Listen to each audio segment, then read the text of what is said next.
Hi there, and welcome to Graeme's Guide, Friday Live, this Friday, the 9th of December. So this coming week is week 6, and at the end of week 6, we begin consolidation week, which is kind of a break where you get to, you don't have to participate in the discussion boards unless you want to, and there's no new learning material provided in week 6, in week 7 rather, or it's not even week 7, it's consolidation week. There's no new learning material provided in consolidation week. So it's an opportunity, as it sort of says, to consolidate your first 6 weeks in the teaching period.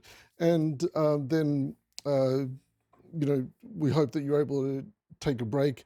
I know people will be probably working on their assignment 2, answering those questions, and probably thinking about the final essay, assignment 3. So this week, week 5, well, it's coming to the end of week 5, we've been looking in 5.3, I think it was.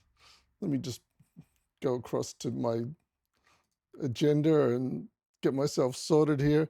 Um, so in the modules 5.3, yeah, it talks about reliable sources.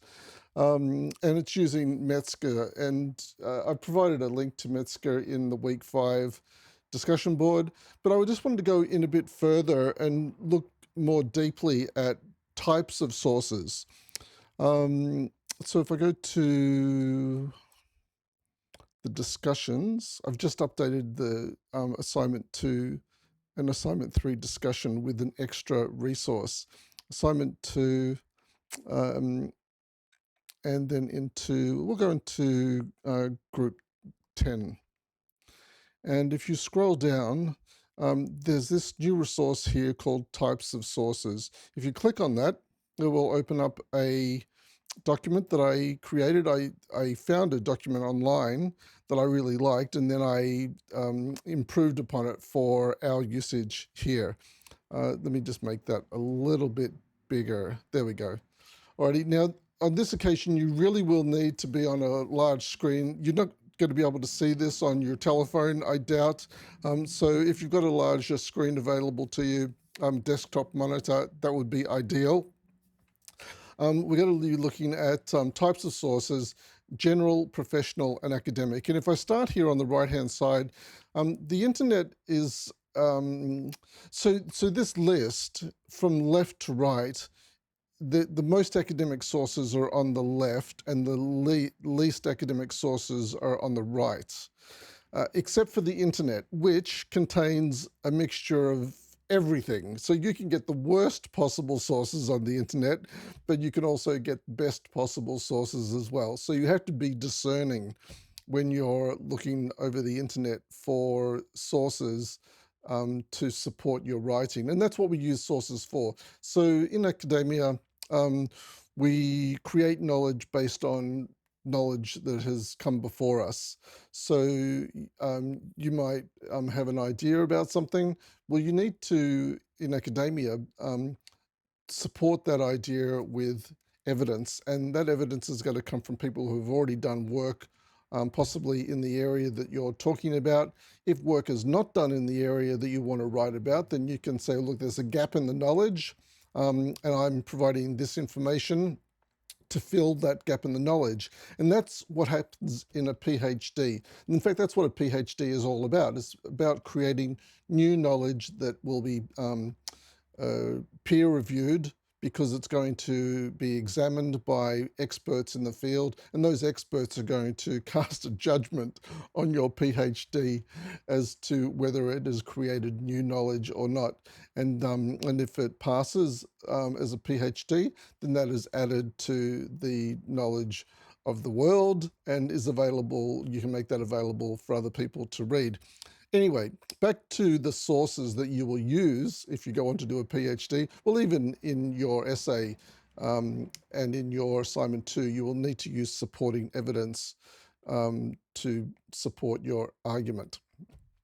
So back to types of sources. The internet, I've said, is the least academic. So the next across here, I would put these in the category of general information.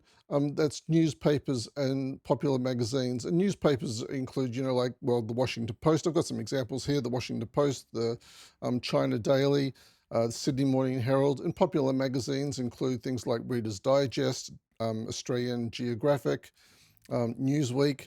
These are all general interest magazines, and the people who are writing these articles are not necessarily writing in their field of expertise. They're writing as to what the publisher wants to publish.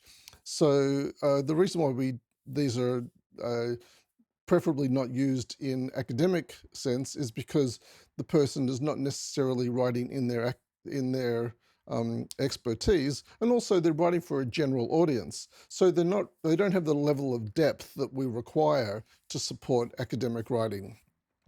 The next two could be used. In fact, you can use newspapers and popular magazines, but just use them very sparingly if you cannot find another better source. But when we're looking at your reference list, we would like you to use the best possible sources available. So there would have to be a good reason for using a general source rather than a better, more in-depth source. So the next lot are professional sources and their commentary and opinion journals. And I've got a couple of examples here. The Conversation, you can go online to find the website, The Conversation, and you'll see that that's sort of providing general information, but it's often written by academics who are experts in their field. It may not be peer-reviewed. Sometimes opinion journals are peer-reviewed. It may not be the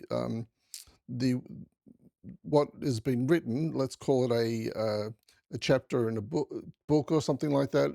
It may not be cited and referenced. It may just be based on personal opinion of the author with no supporting evidence necessarily. And the same can go for professional and trade journals and industry journals. And I've put some examples here. The American Psychologist probably would be peer-reviewed articles in that. There's another one here called the Australian Dairy Foods. And here, the Travel and Trade Gazettes are also examples of professional and trade journals. Finally, on the left here are, I wonder if I can make this a little larger. That's the best I can do. So these academic and non-fiction books, and we use many in our unit here. One we recommend is called the Online Communication and Collaboration Journal book. It's a book that's edited by Donlan, Keir, and Rummage, and they've invited academics to write chapters in this book. There are also other examples of academic writing are scholarly journals and scholarly research, and examples of scholarly journals are things like the Australian Journal of Politics and History. Nature is probably the most reputable journal. You can look up nature.com, the Social Science Journal. So these are journals, and I'm going to look up an example of I've got an example here of a book. So this is an academic book, and in this book, it's written by two authors, and all the chapters are co-written by the two authors in this book. Let me just change across to this screen here. In this book here, it's another book, but you might be able to see that it says edited by. So when a book is on the front of it, it says edited by, it means that that editor has invited academics to write chapters in the book. So unlike this book that is written, all the chapters are written by one or two people. In this book, there could be as many as 8 or 10 authors, an author for each chapter of the book. What else? Well, let's go to the library, the Swinburne Library, and find an academic journal. Alrighty, so if I go to library, and I've got a particular one in mind that I'm going to be looking for. It's called the Victorian Historical Journal. Victorian Historical Journal. And search. And it's this top one here. It says there's more than one version available. So if I'm going to click on this, it's going to show me both versions. I'm just going to try and increase the size of what we're looking at here and make it a little bit easier.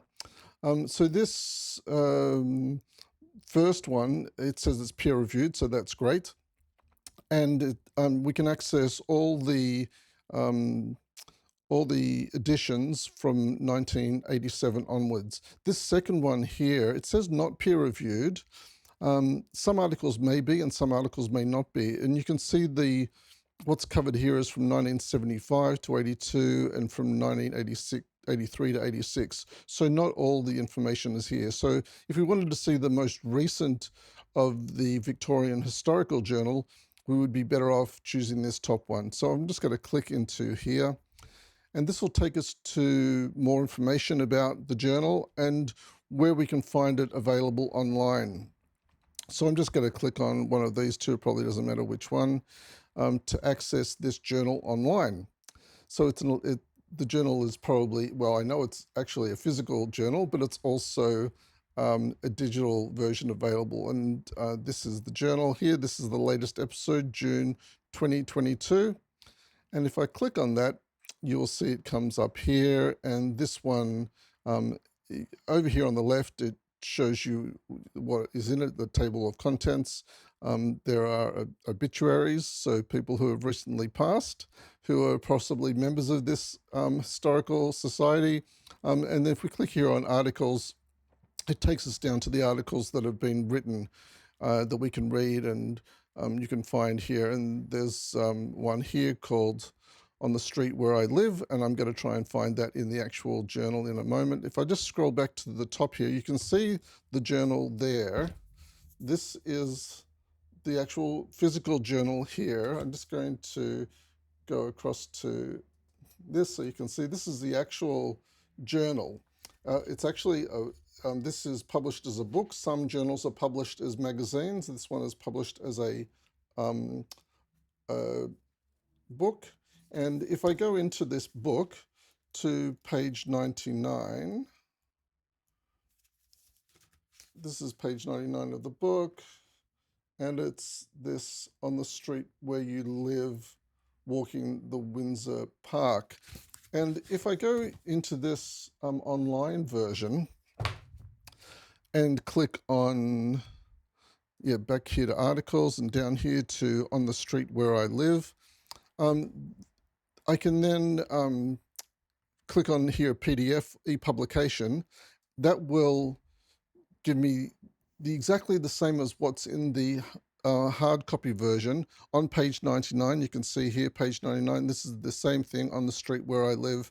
So the reason why I'm showing you this is to show that even though a resource is online, a digital resource, there is often a physical resource in academia, in academic circles, of that same publication. Of course, online publications have only come around in the last 20 years or so, since we had access to the internet. Before that, when I went to university, we had to go down to the basement to where the journals were to find all the physical copies of the journals. We couldn't just sit at home and find the journals online like we've done here with this one. So even though you've never been to the basement of a library looking for a journal, that was a thing in the past. Now you can do it from the comfort of your own home, and you can find all the journals that are available, and this is the most recent one of this organization.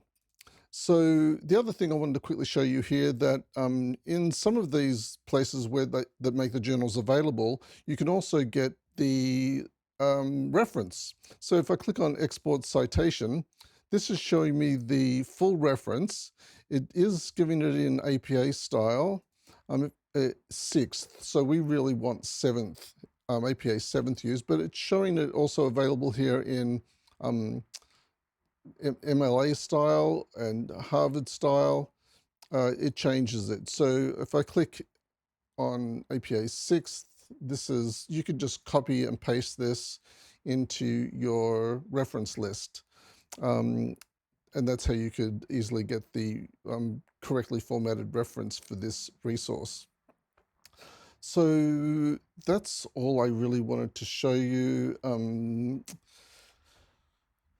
There's so much more that we could be talking about with types of sources, but that's just a brief introduction to types of sources. I hope you find that helpful. Thanks for joining me today on Friday Live. If you have any more questions about types of sources, please ask me in the discussion boards. You can ask it in the week 5 discussion if you like, or anywhere you ask in the discussion. I'll probably find your question and very happy to answer it. And of course, if any of your colleagues find your question first and would like to have a go at answering it, I welcome that as well. We're all working together, as I say, socially constructing knowledge.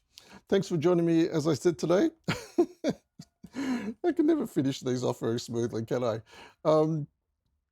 We'll catch up with you over the weekend and in our final week, week 6, before we break for the end of the year. Thanks for joining me today. Bye for now.